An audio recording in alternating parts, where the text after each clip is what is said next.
இப்போ நம்ம பார்க்க போகிறது MS SQL சர்வர் மேனேஜ்மெண்ட் ஸ்டுடியோவில் லாகின் பண்ணி உள்ளே வந்தாச்சு. இப்போது அதுக்குள்ளே ஒவ்வொரு மெனு எங்கே இருக்குது, என்ன முதல்ல இருக்குது. ஸோ ஃபஸ்ட்டு பார்க்க போகிறது மெயின் யூசர் இன்டர்ஃபேஸ் காம்போனன்ட். ஓகேவா? ஸோ இப்போ என்ன பண்ணோம், இதில் இருந்தால் நீங்கள் ஸ்க்ரீன்ஷாட் எடுக்க ஆரம்பிக்கணும். இதை டைப் பண்ணுறீங்க. ஸோ நம்ம UI காம்போனண்ட்டில் ஃபஸ்ட்டு பார்க்க போகிறது object explorer. So object explorer எங்கே இருக்குது, இங்கே பாருங்கள். இந்த பேஜ் ஓப்பனில் இருக்கு உங்களுக்கு. அந்த ஆப்ஜெக்ட் எக்ஸ்ப்ளோரர் எங்கே இருக்கா, லெஃப்ட் சைட் பாருங்கள், இருக்கு இல்லையா? ஸோ இதை தான் நீங்கள் என்ன பண்ணணும், ஸ்க்ரீன்ஷாட் எடுத்து இங்கே பேஸ்ட் பண்ணணும். ஸோ நியூ போகிறேன், ஸ்க்ரீன்ஷாட் எடுக்கிறேன். இதை அப்படியே காப்பி பண்ணி இங்கே பேஸ்ட் பண்ணுறேன். ஸோ UI காம்போனண்ட்டில்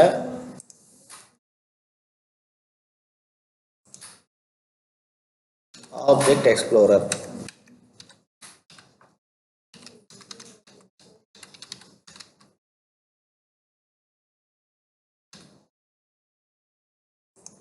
ஸோ ஒன்றுன்னு போட்டு ஆப்ஜெக்ட் எக்ஸ்ப்ளோரர். ஓகேவா?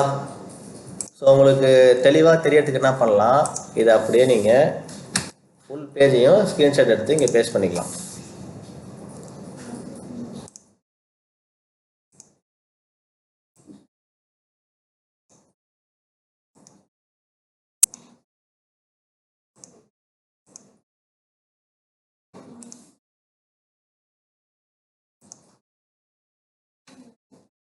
ஓகேவா? பேஸ்ட் பண்ணியாச்சா? ஸோ ஃபுல் பேஜ் முதல்ல பேஸ்ட் பண்ணேன், அதுக்கப்புறம் ஆப்ஜெக்ட் எக்ஸ்ப்ளோரர் மட்டும் தனியாக பேஸ்ட் பண்ணேன். முடிச்சாச்சா இல்லையா? ஸோ இங்கே பார்த்தீங்கன்னா பாருங்கள், டேட்டா பேஸஸ். ஸோ நம்ம ஃபஸ்ட்டு இந்த சாஃப்ட்வேருக்குள்ளே வந்தோடனே க்ரியேட் பண்ண வேண்டியது டேட்டா பேஸ் தான். ஸோ என்னெல்லாம் டேட்டா பேஸ் உள்ளே இருக்குதோ அது இங்கே காட்டும். ஸோ இங்கே பாருங்கள், இங்கே அந்த ப்ளஸ் மார்க்கை கிளிக் பண்ணி எக்ஸ்பேண்ட் பண்ணுங்கள். எக்ஸ்பேண்ட் பண்ணிட்டீங்களா இல்லையா? பண்ணியாச்சு. இப்போ என்ன பண்ணுறேன், கொஞ்சம் ஜூம் பண்ணிக்கிறேன் உங்களுக்கு தெரிகிற மாதிரி. ஸோ ஆப்ஜெக்ட் எக்ஸ்ப்ளோரரில் நீங்கள் பாருங்கள், டேட்டா பேஸை கிளிக் பண்ணிங்கன்னா உங்களுக்கு அதுக்குள்ளே ஒரு 3-4 காட்டும். உங்களுக்கு எத்தனை காட்டுது? நிறைய காட்டுதா? 7. அப்போது நீங்கள் டேட்டா பேஸ் இங்கே யூசர் டிஃபைன்டு டேட்டா பேஸ் காட்டுது அப்போ உங்களுக்கு. ஸோ இங்கே பாருங்கள், சிஸ்டம் டேட்டா பேஸ்னு ஒன்று இருக்கா? ஸோ டேட்டா பேஸை வந்து 2 டைப்பாக பிரிக்கலாம். ஒன்று சிஸ்டம் டேட்டா பேஸ், இன்னொன்று user defined database. So user defined database எல்லாமே இந்த மாதிரி சிம்பிளில் காட்டும். காட்டுதா பாருங்கள், காட்டுதா? ஸோ நான் 2 தான் க்ரியேட் பண்ண, 2 காட்டுது. உங்கள் சாஃப்ட்வேர் ஏற்கனவே யாராவது யூஸ் பண்ணியிருப்பாங்க, அதனால் அவங்க க்ரியேட் பண்ணதை உங்களுக்கு காட்டுது. சில பேருக்கு 5-6 காட்டலாம், 3-4 காட்டலாம். ஸோ எத்தனை டேட்டா பேஸ் யூஸ் பண்ணியிருக்காங்களோ அத்தனை காட்டும். ஓகேவா? ஸோ எனக்கு பாருங்கள், 2 யூசர் டிஃபைன்டு டேட்டா பேஸ் இருக்குது, ஒரு சிஸ்டம் டேட்டா பேஸ் இருக்குது. அதில் ஒரு ப்ளஸ் மார்க் இருக்குது இல்லையா, அதை எக்ஸ்பேண்ட் பண்ணுங்கள். எக்ஸ்பேண்ட்னா அதை கிளிக் பண்ணணும், அவ்வளோதான். அதை கிளிக் பண்ணிங்கன்னா இங்கே பாருங்கள், ஸோ சிஸ்டம் டேட்டா பேஸில் 4 காட்டணும் கண்டிப்பாக எல்லாருக்குமே. காட்டுதா? ஸோ அதில் பாருங்கள், மாஸ்டர். டிஃபால்ட்டாக பார்த்தீங்கன்னா நம்மளுடைய இந்த SQL சர்வர் மாஸ்டர் டேட்டா பேஸில் தான் இருக்கும். டிஃபால்ட்டானா நார்மலாக நீங்கள் ஓப்பன் பண்ண உடனே மாஸ்டரில் தான் அது செட் ஆகிருக்கும். நம்ம எப்போவுமே மாஸ்டருக்குள்ளே போயிட்டு எதுவும் பண்ணக்கூடாது.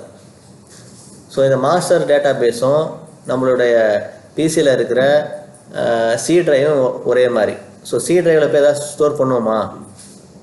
ஒரு பிசி இருக்குது, பிசியில் சி ட்ரைவில் போய் எதாவது ஸ்டோர் பண்ணுவோமா? சி ட்ரைவ் எங்கே இருக்குன்னு தெரியுமா? பிசியில் 2 ட்ரைவ் இருக்கும், சி ட்ரைவ், டி ட்ரைவ் இருக்கும். டி ட்ரைவ் தான் நம்ம ஸ்டோர் பண்ணணும். ஸோ இந்த மாஸ்டர் டேட்டா பேஸுங்கிறது இன்டர்னல் மெமரி மாதிரி. ஸோ நம்ம ஃபோனே எடுத்துக்கங்க, ஃபோனில் பார்த்தீங்கன்னா internal memory, memory card, external மெமரின்னு 2 இருக்கும். இப்போ வர்ற ஃபோனெல்லாம் ஒரே மெமரி தான் இருக்குது, இன்டர்னல் மெமரி மட்டும் தான் இருக்குது. ஸோ இன்டர்னல் மெமரியில் ஸ்டோர் பண்ணால் சிஸ்டம் வந்து லோட் ஆகும் அதிகமாக.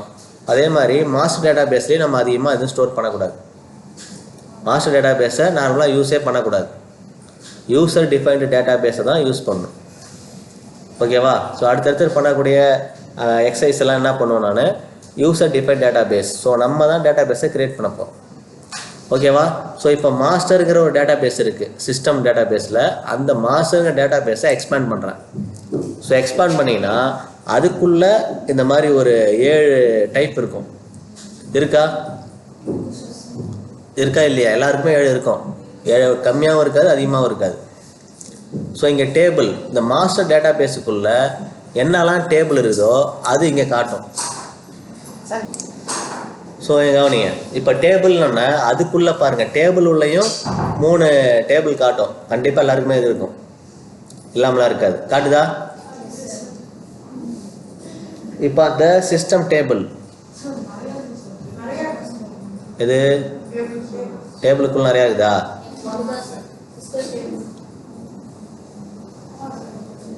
டிஃபால்ட்டாக ஒன்று தான் காட்டணும். சிஸ்டம் டேபிளில் ஒன்று தான். சிஸ்டம் டேபிளுக்குள்ளே எத்தனை வேணாலும் காட்டலாம். சிஸ்டம் டேபிளுக்குள்ளே வந்தீங்கன்னா அது நீங்கள் சிஸ்டமுக்குள்ளே இருக்கிறது அதிகமாக இருக்கலாம், அது நோ ப்ராப்ளம். அதே மாதிரி எக்ஸ்டர்னல் டேபிள், அதுக்குள்ளே எக்ஸ்டர்னல் டேபிள் போனீங்கன்னாலும் உங்களுக்கு ஏதாவது காட்டுதான்னு பார்த்தீங்கன்னா இங்கே எதுவுமே இல்லை, எக்ஸ்டர்னல் டேபிளே இல்லை. அதே மாதிரி கிராஃப் டேபிள். ஸோ கிராஃப் டேபிளில் எதுவும் இருக்காது, ஏன்னா அதெல்லாம் க்ரியேட்டே பண்ண மாட்டோம் நம்ம. ஓகேவா? அதுக்கடுத்து வியூஸு. ஸோ வியூவை கிளிக் பண்ணுங்கள். வியூவில் சிஸ்டம் வியூஸ் வருதா? ஸோ அதுக்கடுத்தது சிஸ்டம் வியூஸை நான் கிளிக் பண்ணேன்னா நிறைய வியூஸ் வருதா? அதை அப்படியே நான் எப்பவும் போல் மினிமைஸ் பண்ணிவிட்டு வந்துடுறேன். எதுக்காக இதெல்லாம் காட்டுறோம் அப்படின்னா, இப்போ நம்ம MS SQL சர்வரில் யூசர் இன்டர்ஃபேஸ் இருக்கிறதுனால தான் இதெல்லாம் கிளிக் பண்ணி நம்மளால் பார்க்க முடியுது. இதுவே Oracle மாதிரி கமாண்ட் ப்ராசஸர் உள்ள டேட்டா பேஸில் இதெல்லாம் பார்க்க முடியாது. இதை பார்க்குறதுக்கும் நீங்கள் ஒரு கமாண்டை டைப் பண்ணணும், ஒரு கொரி டைப் பண்ணால் தான் பார்க்க முடியும். ஸோ இதில் நம்ம யூசர் இன்டர்ஃபேஸ் மூலியமாகவே ஒரு டேபிளே க்ரியேட் பண்ணிக்கலாம்.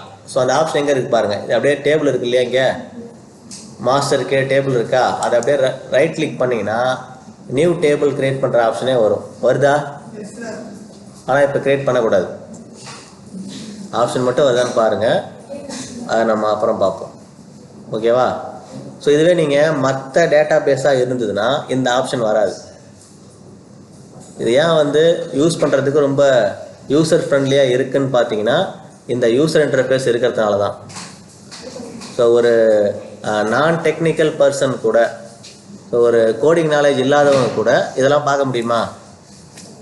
பார்த்தா புரிஞ்சுக்கிற மாதிரி தானே இருக்குது. ஸோ டேபிளுங்கிறது எல்லாருக்கும் அதே நேம் தான், டேபிள் நேமெல்லாம் எதுவும் மாற்றலை.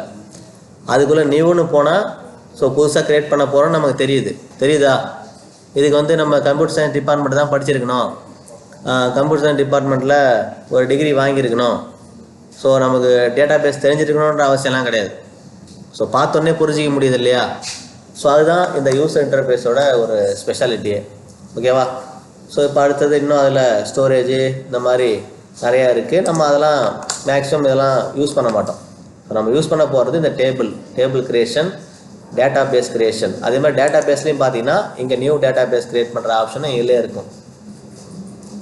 நமக்கு கமாண்டு தெரியலனா கூட இங்கே போய் கிரியேட் பண்ணிக்க முடியும்.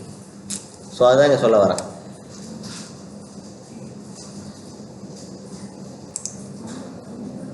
சார் சொல்லுங்கள் சார், பண்ணிட்டீங்களா? இப்போ கொஞ்சம் ஆட் பண்ண முடியாது சார், நான் நெட்டு கொடுக்க மாட்டேறாங்க எனக்கு. ஈவினிங் போய்ட்டு நான் ஆட் பண்ணிடுறேன். ஏன்னா இன்றைக்கி வேணுமா? ஏன்னா நெட்டு கேட்டேன், அட்மின் யாரும் ரிப்ளை பண்ணல, நெட்டு கொடுக்க மாட்டேறாங்க. நெட்டு கொடுத்தா நான் உடனே பண்ணிவிடுங்க. நான் நம்ம அப்படி கேட்டு பார்க்குறேன், கேட்டு பார்த்து கொடுத்தானா சரி, ஓகே சார்.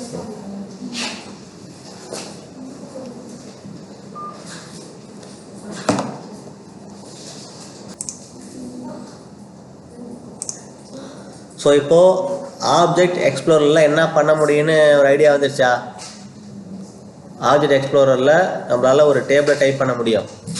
அதே மாதிரி இன்னொன்றும் பண்ணலாம். ஸோ இப்போ இதுக்கு ஹெட்டிங் என்ன போகிறீங்க, ஆப்ஜெக்ட் எக்ஸ்ப்ளோரர் கீழே create database using object explorer அப்படின்னு டைப் பண்ணுங்கள்.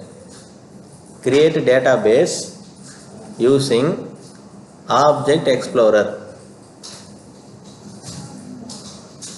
ஹெட்டிங்கை போட்டு இந்த இப்போ நம்ம என்ன பண்ணமோ இதை அப்படியே ஸ்க்ரீன்ஷாட் எடுங்க.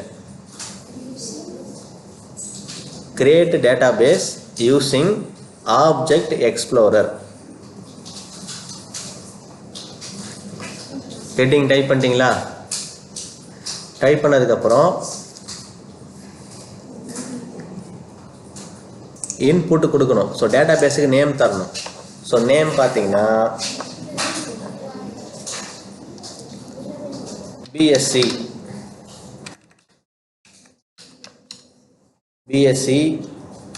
ND. ஸோ BSc ND அப்படின்னு ஒரு டேட்டாபேஸ் நான் கிரியேட் பண்ணியிருக்கேன். ஓகேவா?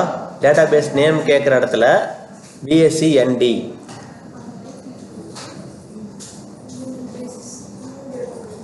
கொடுத்தாச்சா? ஸோ இப்போ என்ன பண்ணணும், இதை ஒரு ஸ்க்ரீன்ஷாட் எடுத்துக்கணும். ஸோ இப்போ நம்ம நேம் டைப் பண்ணியாச்சு, கீழே ஓகேன்னு இருக்கும் பாரு. ஸோ ஓகே கொடுத்தா போதும். ஸோ ஓகே கொடுத்த உடனே உங்களுடைய டேட்டா பேஸ் கிரியேட் ஆகிருக்கும். ஸோ கிரியேட் ஆனால் உங்களுக்கு இங்கே காட்டணும். இங்கே காட்டுதான்னு பாரு. காட்டுதா? ஸோ இப்போ கிரியேட் பண்ணிட்டோம். இப்போ நம்ம ஸோ கிரியேட் பண்ணி யாருக்காவது இங்கே காட்டலை அப்படின்னா இங்கே ரெஃப்ரெஷ் பட்டன் இருக்கு பாரு, இல்லை F5 ரெஃப்ரெஷ் பட்டன் இங்கே இருக்குது. தெரியுதா என் கர்சர் எங்கே இருக்குன்னு? இங்கே ரெஃப்ரெஷ் பட்டனை இங்கே கொடுத்தீங்கன்னா இது ரெஃப்ரெஷ் ஆகி இங்கே வந்திருக்கும், உங்களுக்கு கிரியேட் ஆகிருக்கும். இதையும் ஒரு ஸ்க்ரீன்ஷாட் எடுத்து சேவ் பண்ணுங்க. ஓகேவா? ஸோ இங்கே பாருங்கள், நான் பண்ண சொன்னது என்னன்னு பார்த்தீங்கன்னா, இப்போ டேட்டா பேஸ் கிரியேட் பண்ணிட்டோம். ஸோ இங்கே டேபிள் இருக்கு இல்லையா? டேபிளில் போயிட்டு ரைட் கிளிக் பண்ணுங்கள். ரைட் கிளிக் பண்ணி நியூ. ஸோ நியூ டேபிள் வந்துருச்சு இல்லையா? ஸோ இப்போது காலம் நேம். ஸோ காலம் நேமில் நான் என்ன பண்ணுறேன், நேம் கொடுக்குறேன். So name. இப்போ டேட்டா டைப்பு என்கேர். ஸோ கேரக்டர் தான் அது. அடுத்தது அட்ரஸ். ஸோ அட்ரஸும் என்கேர் தான். ஸோ அடுத்தது சேலரி. ஸோ சேலரி பார்த்தீங்கன்னா என்கேரில் வராது, decimal. So decimal 18,0.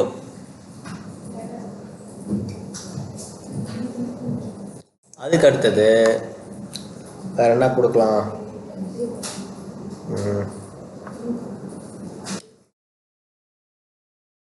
Mobile number. So mobile number எப்படி இருக்கணும் அப்படின்னாக்கா இன்டீஜராக இருக்கணும். ஓகேவா?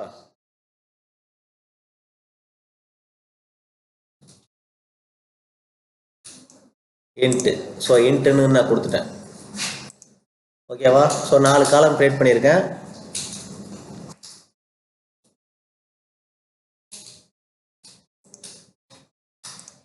ஓகேவா? ஸோ கிரியேட் பண்ணிவிட்டு இப்போ நம்ம இங்கே சேவ் பண்ணுற ஆப்ஷன் தான் இருக்கான்னு கேட்டிங்கன்னா இங்கே சேவ் பண்ணுற ஆப்ஷன் எதுவுமே கிடையாது. ஸோ ஆட்டோமேட்டிக்காக அங்கே சேவ் ஆகிடும். ஓகேவா? ஸோ இப்போ நீங்கள் டேபிளில் போய் பார்த்தீங்கன்னா DBO table 2 அப்படிங்கிற நேமில் டேபிள் கிரியேட் ஆகிருக்கான்னு இங்கே எக்ஸ்பேண்ட் பண்ணி பார்க்கணும்.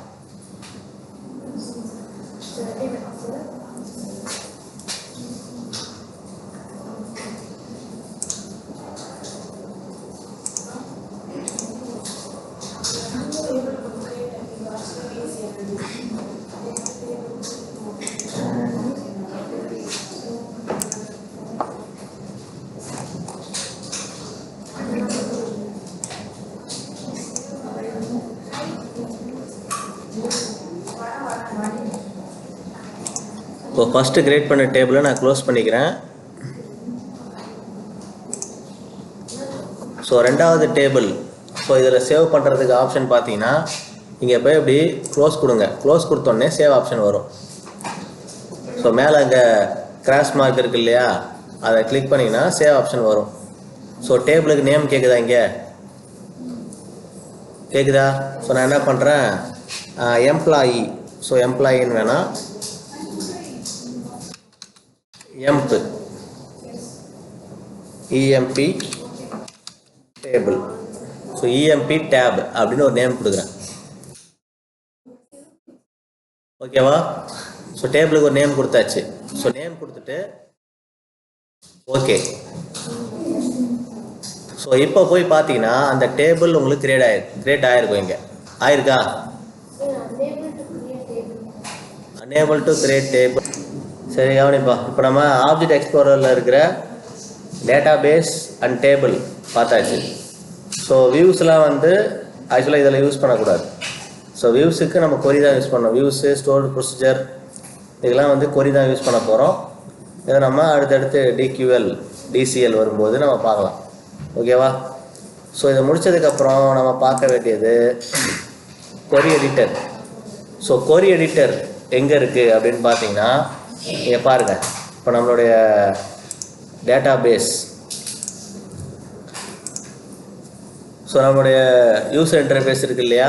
ஸோ இங்கே நியூ கொரின்னு இருக்குது பாருங்கள். ஸோ கொரி எடிட்டரை நீங்கள் ஆக்சஸ் பண்ணோம் அப்படின்னா இங்கே பாருங்கள் நியூ கொரி. ஸோ நியூ கொரியை கொடுத்த உடனே உங்களுக்கு கொரி எடிட்டர் ஓப்பன் ஆகிருக்கும். ஸோ கொரி எடிட்டரில் ஏற்கனவே ஒர்க் பண்ணியிருக்கோமா? நம்ம பண்ணியிருக்கோம் இல்லையா? ஸோ கிரியேட்டு டேட்டாபேஸ், ஸோ ஒரு நேம் ஒன்று கொடுத்துருப்போம். ஓகேவா? ஸோ இப்போ நம்ம யூசர் இன்டர்ஃபேஸ் மூலிமா ஒரு டேட்டாபேஸ் கிரியேட் பண்ணோமா? ஆப்ஷனில் போய் கிரியேட் பண்ணோமா? ஸோ அதே நம்ம கொரி மூலிமா கிரியேட் பண்ணோம் அப்படின்னா இதுதான் அந்த கொரி எடிட்டர். இந்த கொரி எடிட்டரில் இதுதான் அந்த கொரி. ஸோ கொரியை டைப் பண்ணிவிட்டு எக்ஸிக்யூட் பண்ணதும் நமக்கு கமாண்ட் கம்ப்ளீட்டட் சக்ஸஸ்ஃபுல்லி அப்படின்னு வரும். ஓகேவா? வந்துருச்சா? ஸோ இப்போ கொரி எடிட்டர் எங்கே இருக்குன்னு தெரியுது.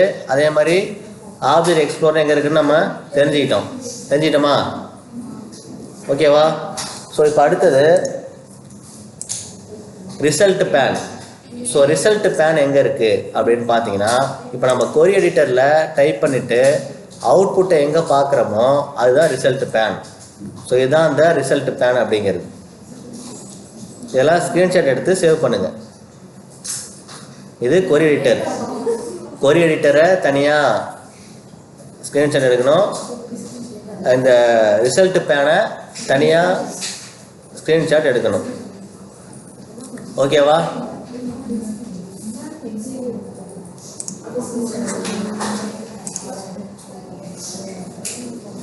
அடுத்தது toolbar. So toolbar அப்படிங்கிறது எங்கே இருக்குது அப்படின்னு பார்த்தீங்கன்னா இங்கே மேலே இருக்குது பாருங்கள். இது எல்லாமே டூல் பார் தான். ஸோ ஃபைலில் ஆரம்பித்து விண்டோ வரைக்கும் உள்ளது, இந்த நியூ கொரி உள்ள இந்த ரிப்பன், இந்த எக்ஸிக்யூட் உள்ள இந்த ரிப்பன், ஸோ இது வரைக்கும் இருக்கிற எல்லாமே டூல் பார் தான். தெரியுதானே எங்கே இருக்குன்னு சொல்கிறது?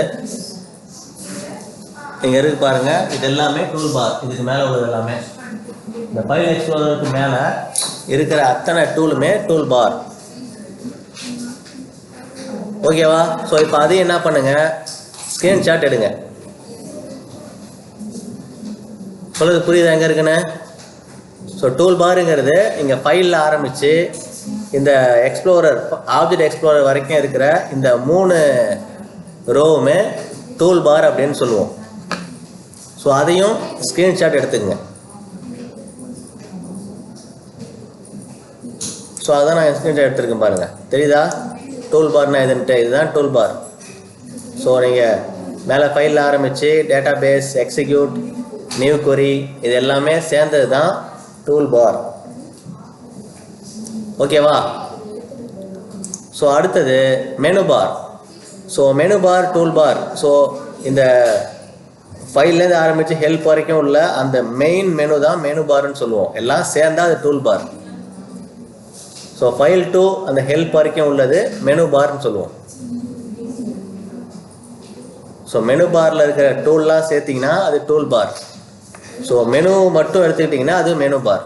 ஸோ ஒவ்வொரு மெனுக்குள்ளேயும் உங்களுக்கு மல்டிபிள் ஆப்ஷன்ஸ் இருக்குது. ஸோ இந்த ஃபைலுங்கிறது ஒரு மெனு பார். ஸோ அதுக்குள்ளே மல்டிபிள் ஆப்ஷன்ஸ் இருக்குது. அதே மாதிரி எடிட்டுக்குள்ளே மல்டிபிள் ஆப்ஷன்ஸ் இருக்குது, வியூவுக்குள்ளே இருக்குது, ஓகேவா, கொரிக்குள்ளே இருக்குது. ஸோ இதை மாதிரி ஒவ்வொரு மெனுக்குள்ளேயும் சப் மெனு உள்ள அதுக்குள்ளே இருக்குது.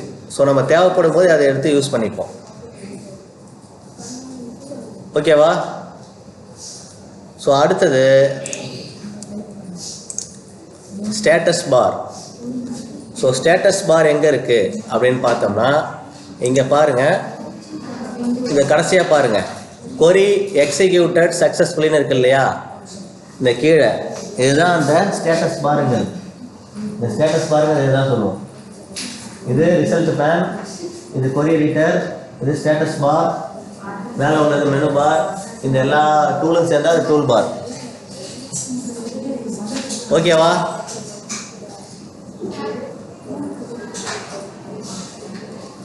ஸோ எல்லாத்தையும் நீங்கள் தெரிஞ்சுக்கிட்டீங்க அப்படின்னா ஸ்க்ரீன்ஷாட் எடுத்துகிட்டு சேவ் பண்ணிக்கலாம். ஸோ அவ்வளோதான், நம்ம யூசர் இன்டர்ஃபேஸில் இருக்கிற முக்கியமான ஒரு 6 மெனுவை நம்ம பார்த்தாச்சு. இண்டிவிஜுவலாக எடுத்து உடனே ஸ்க்ரீன்ஷாட் எடுத்துங்க, எடுத்துகிட்டு சேவ் பண்ணிவிட்டு க்ளோஸ் பண்ணிக்கலாம். ஸோ மீதியை நம்ம நாளைக்கு பார்ப்போம்.